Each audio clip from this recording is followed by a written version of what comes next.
Welcome to the 2017-18 Online Rules Clinic for Basketball.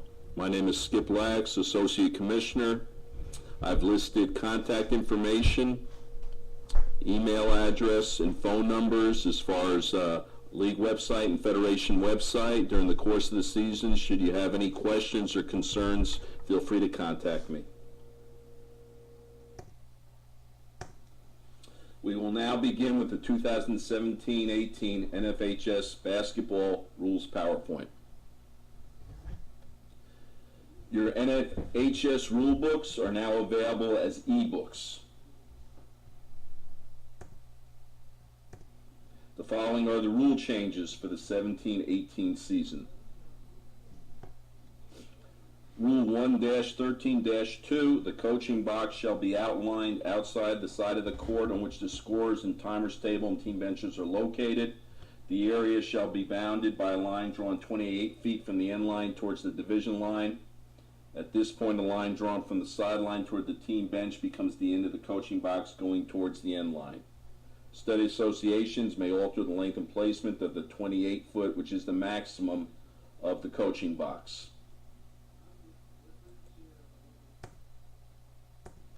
Rule 2-9-1, signal to the scorer. When a foul occurs, an official shall signal the timer to stop the clock. The official shall verbally inform the offender, then with fingers of two hands indicate to the scorer the number of the offender and the number of free throws. This should help minimize foul reporting errors that in the past have occurred between officials and scorekeepers when the information got lost in the translation. Two-handed reporting is easier for the scorekeepers to see and comprehend, in addition to being less confusing. As illustrated here, officials should report fouls to the scorer by using two hands to display the fouler's number. The official's right hand will indicate the first digit, and the left hand will show a second digit, so it appears in the left to right sequence to the scorer. When reporting, the official should verbalize 24, not 2-4. Rule 3-4-1D, team jersey. There are no color design restrictions in the area of the team jersey from the imaginary line at the base of the neckline to the top of the shoulder and in the corresponding area on the back of the jersey.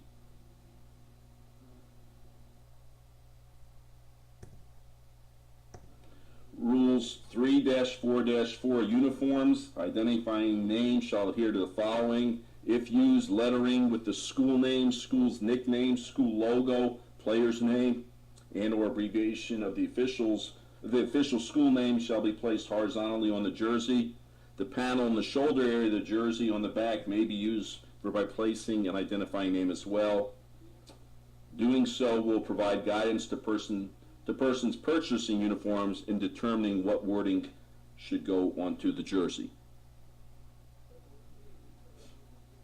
Rule 3-4-4A on uniforms. If used, lettering is permitted in the form of a school's name, a school's nickname, a player's name, or an abbreviation of the school's name. Play picks A, B, and C are all legal examples.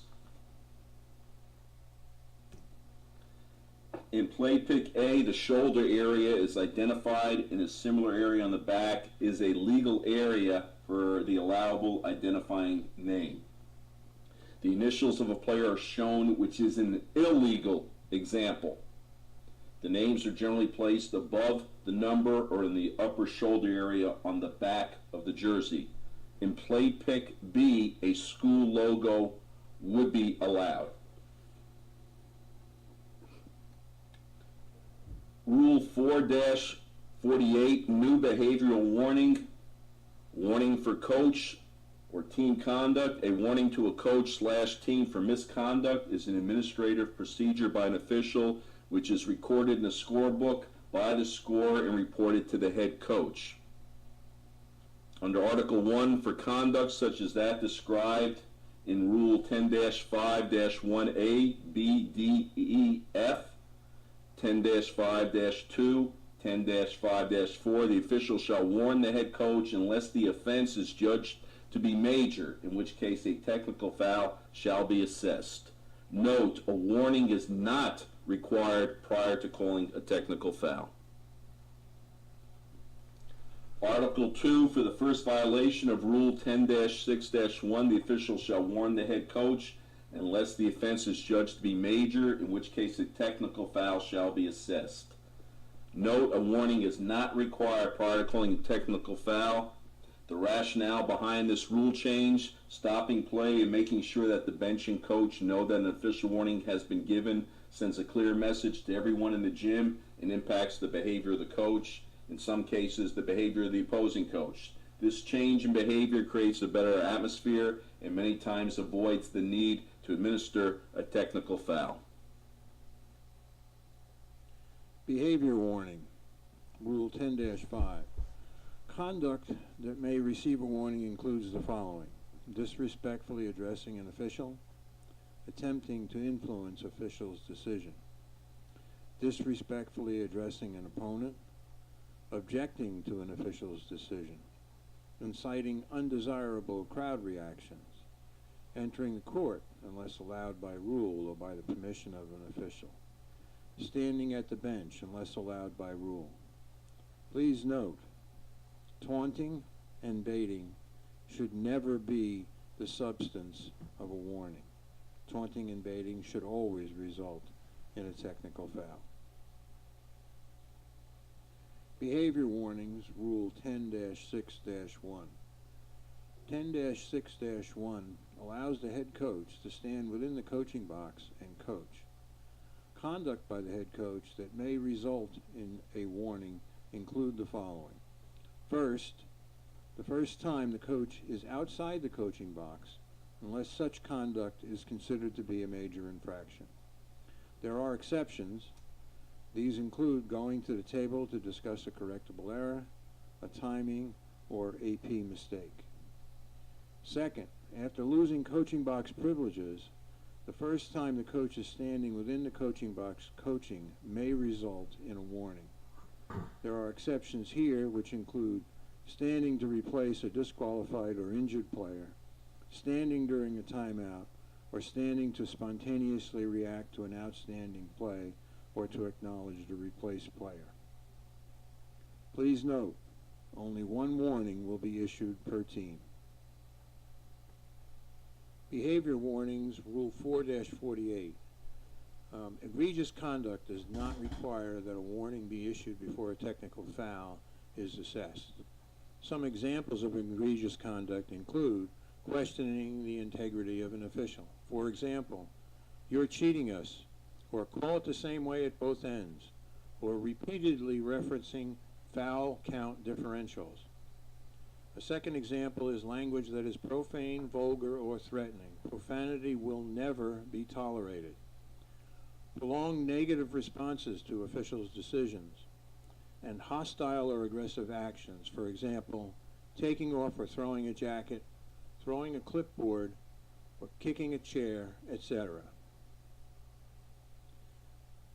In this video, the coach becomes agitated over what he believes is a missed ruling of carrying the ball. This is the kind of situation that the new rule is designed to address. This season, the official should stop the game, issue a formal warning that is recorded in the book. Hopefully, this will be enough to diffuse the situation so that a technical foul will not be needed. It should be noted that, in this video, the coach's conduct after the technical foul was assessed would not receive a warning. Profanity is never acceptable and should not be the substance of a warning. Profanity should always receive a technical foul.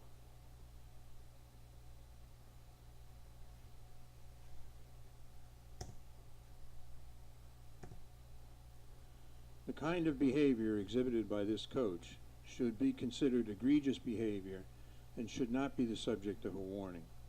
This kind of conduct should always receive a technical foul for unsporting conduct. Similar egregious conduct would include throwing a clipboard, kicking a chair, etc. Rule 448, Summary and Conclusions. The rules makers have provided us with a tool to help improve bench decorum without the need to assess a technical foul immediately. Let's use it. Remember, a warning is not required. If behavior is egregious and warrants a technical foul, assess it. Communicate any and all warnings to the head coach, to the official scorer, and to your partners. The following are the editorial changes for the 17-18 season. Rule 4-4-7B, ball location at disposal. A ball is at the disposal of the thrower or free thrower after it is bounced to him or her. The rationale is this clarifies what player has the ball at his or her disposal.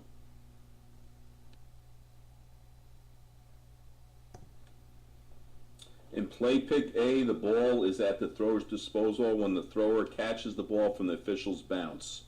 In play pick B, the ball is at the free thrower's disposal when the free thrower catches the ball from the official's bounce. The following are the points of emphasis for the 17-18 season.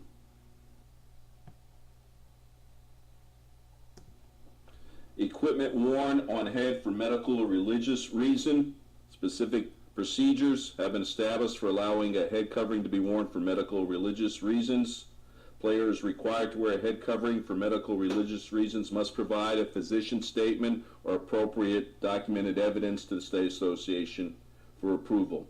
If approved, the State Association shall provide written authorization to the school, so it shall be made available to officials.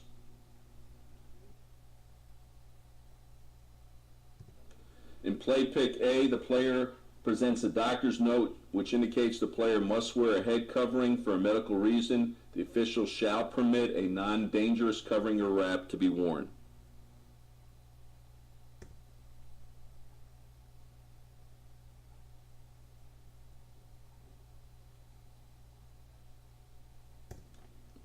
Team control throw-in. The relevance of team control during a throw-in only applies when a member of the throw-in team fouls. Such fouls shall be ruled team control fouls. Team control during a throw-in is not intended to be the same as player control or team control inbounds. Team control inbounds is established when a player from either team who has inbound status gains control of the ball. During the throw-in, 10 seconds, 3 seconds, front court status, back court status, closely guarded are not factors as there is yet to be player control or team control obtained inbounds. With specific regard to the backcourt violation, a team may not be the last to touch a live ball in the front court and then be the first to touch a live ball in the backcourt, provided that team has established player control or team control on the playing court, either in the backcourt or front court. By rule exception, during a throw-in, a team may leave the front court, establish player control, team control while airborne, and land in the backcourt. This is a legal play and only applies to the first player of the offense who touches the ball prior to the end of the throw-in. In play pick A4's throw-in pass is fumbled by A10. A10's fumble does not give Team A the required player and team control status inbounds in order to have a backcourt violation. Therefore, any Team A player may legally recover the ball if the ball goes into the backcourt. Intentional fouls. The committee is concerned about the lack of enforcement for intentional fouls during any part of the game, but especially at the end of the game. The intentional foul rule has evolved into misapplication and personal interpretations. An intentional foul is a personal or technical foul that may or may not be premeditated and is not based solely on the severity of the act. It is contact that neutralizes an opponent's obvious advantageous position. Contact on an opponent who is clearly not in the play may be excessive contact, contact that is not necessarily premeditated or based solely on the severity of the act. This type of foul may be strategic to stop the clock or create a situation that may be tactically done for the team taking action. This foul may be innocent in severity, but without any playing of the ball, it becomes an intentional act. such as a player wrapping their arms around an opponent. The act may be excessive in its intensity and force of the action. These actions are all intentional fouls and are to be called as such. Officials must be aware of the game situations, as the probability of fouling late in the game is an accepted coaching strategy and is utilized by many coaches in some form. Officials must have the courage to enforce the intentional foul rule properly. End of game contact. At the end of the game, the officials must keep in mind that there are two teams on the floor. Each has the objective of trying to win the game. In the situation depicted here, the home team wants the clock to keep running. The visitors want to stop the clock and extend the game as much as possible. The game must be officiated the same as it has been throughout. Contact that would be intentional in the first quarter should be ruled as such at the end of the game. It is not the official's responsibility to bail out a team because the coach has failed to teach his or her players the proper way to foul at the end of the game. Officials need to keep in mind that rulings on fouls affect both teams and their goals. Officials need to have the courage to rule intentional fouls when warranted. Officials should also keep in mind that to rule contact accurately, incidental contact is still possible at the end of the game. Again, it is the coach's job to teach players the proper way to foul at the end of the game. And keep in mind that an intentional foul is not solely based on the severity of the act. Players directed to foul. Casebook play 4-19-3, situation D. Late in the fourth quarter, Team B is trailing by 6 points. The head coach begins to yell to his players to foul, foul, foul. B1 responds by either grabbing A1 from behind or reaching for the ball but illegally contacting A1 on the arm. Rulings. In A, an intentional foul shall be ruled. In B, a common foul shall be ruled as B1 was making a legitimate attempt to play the ball. Players directed to foul. It does not matter if the play depicted in this image occurs in the first quarter or in the fourth quarter. A bear hug is not a legitimate attempt to play the ball. This play should be ruled as an intentional foul, even if only seconds remain in the game. Intentional foul. At the end of a rivalry game, the team in black makes a long pass down the court. A white team defender runs up and places both hands on the dribbler and then shoves her out of bounds. While under 10-7-12, placing two hands on a dribbler could result in a common foul. In this case, the shove makes this foul an intentional foul. The official on the end line made the correct ruling. Intentional foul. At the end of a very close game, the white team, who is trailing, takes a jump shot that misses. The rebound is corralled by number 12 on the black team. White number 51 immediately fouls by grabbing number 12 by the shoulders. There is no attempt to play the ball. Even though there are only a few seconds left, this play should be ruled as an intentional foul. To rule it as a common foul would be to unfairly favor one team over another. Again, officials need to remember that their rulings affect both teams. The officials should keep in mind that it is the coach's responsibility to teach his or her players how to foul at the end of the game.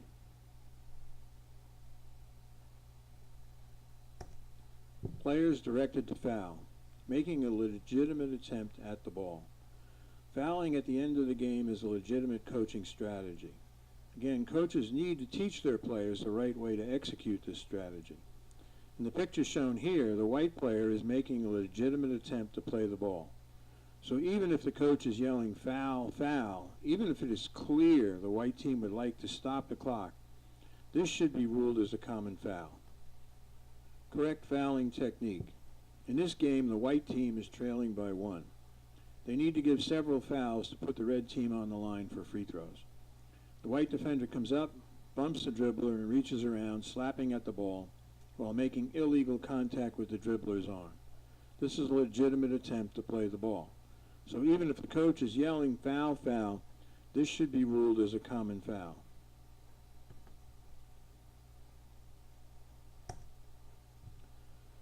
Intentional fouls. Another area of concern is when the contact is excessive. Particular emphasis is directed to plays near the basket, particularly during breakaways. Excessive contact during a layup.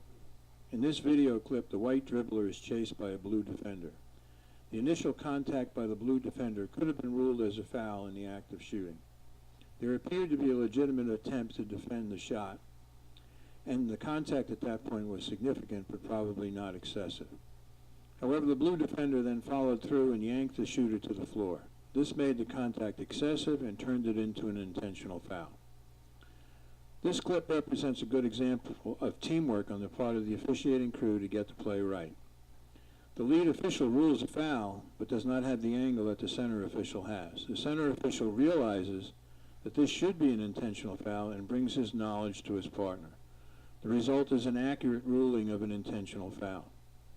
Also, the immediate presence of the center official at the spot of the foul discourages any potential retaliation by the white teammates. Excessive contact during a layup. In this clip, white 12 is on a breakaway. The defender creates excessive contact by running through white 12 as he attempts to take the layup. This is clear to the lead official. There was a good angle on the play. The lead official correctly rules an intentional foul. Contact above the shoulders. During the 2012-2013 season, the Federation had a point of emphasis regarding contact above the shoulders. Part of this point of emphasis, illegal contact above the shoulders resulted in the following penalties. First, contact with a stationary elbow could be considered incidental or perhaps a common foul. If there was an elbow in movement but not excessive, this should be ruled as an intentional foul. A moving elbow that was excessive could either be an intentional foul or a flagrant foul. Normally, it would be a flagrant foul. However, it could be intentional if the resulting contact was slight. The use of an elbow to intentionally strike a player above the shoulders should always be ruled as flagrant. Contact above the shoulders. Regarding judging such contact, if the moving elbow is part of a legitimate basketball move, this usually means that the resulting illegal contact should be ruled as intentional. However, if the contact was the result of excessively swinging the elbows, or of using an elbow to intentionally strike a player above the shoulders, such contact should always be ruled as flagrant. Contact above the shoulders. In this clip, black number 12 executes a ball fake and then swings the ball from one side of his body to the other. In doing so, his elbow makes contact with white number 0's cheek. This is a foul on black number 12 for illegal contact. Since the contact is above the shoulders, since the elbow was not swung excessively, and since the action was a legitimate basketball move, the contact should be ruled as intentional. Officials who work both high school and college need to remember there is no cylinder concept in high school basketball. The addition of Rule 10.7.12 has been successful in its intent to clean up illegal contact on the ball handler, dribbler, and post players. Players are attempting to replace this illegal contact with contact observed as body bumping. Illegal contact with the body must be ruled a foul. However, officials must accurately identify if the defense or offense causes the contact and penalize the player causing the illegal contact.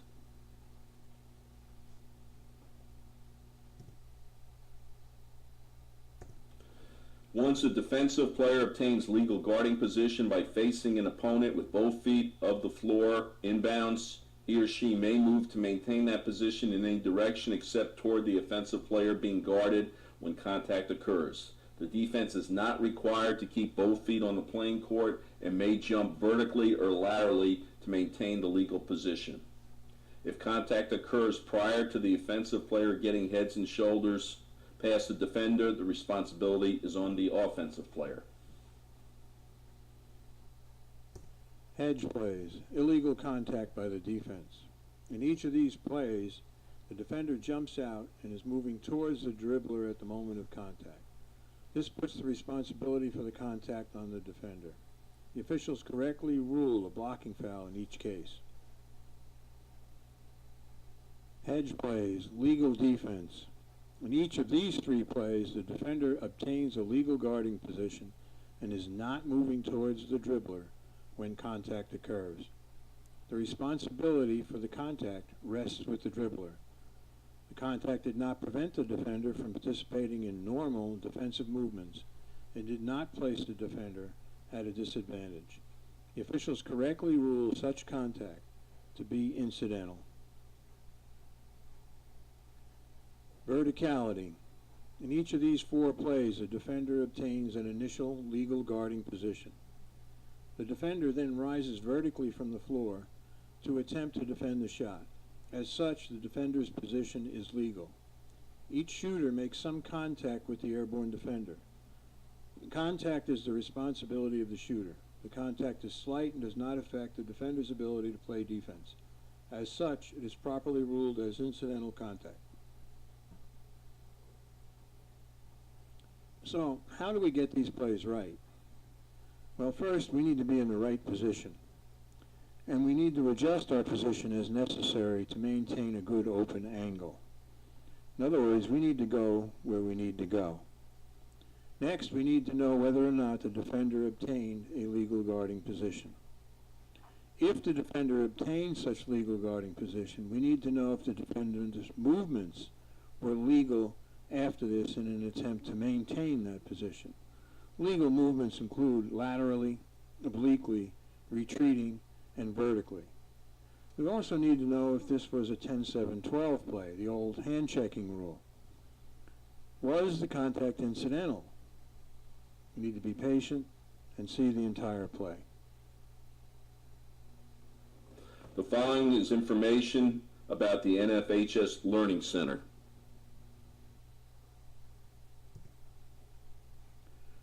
There are a number of free courses at the NFHS Learning Center. Of particular interest to officials is the course on concussions.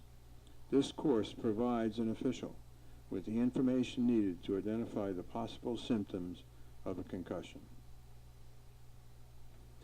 Coaches who wish to learn more about officiating can take the Interscholastic Officiating course offered through the Federation. NFHS officials education courses and videos, again, are available to all officials and all coaches.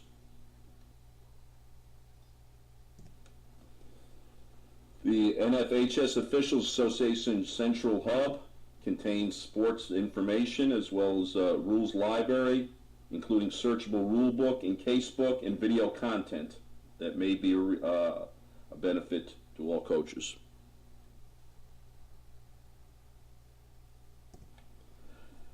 The basketball site, as well as the site of each sport, has a video page as shown in this slide. Each sport has a page for its publications and a general home page for the sport that contains information pertinent to that sport.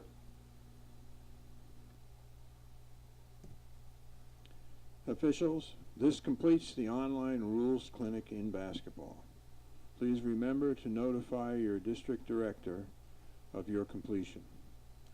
Thank you, and have a great season.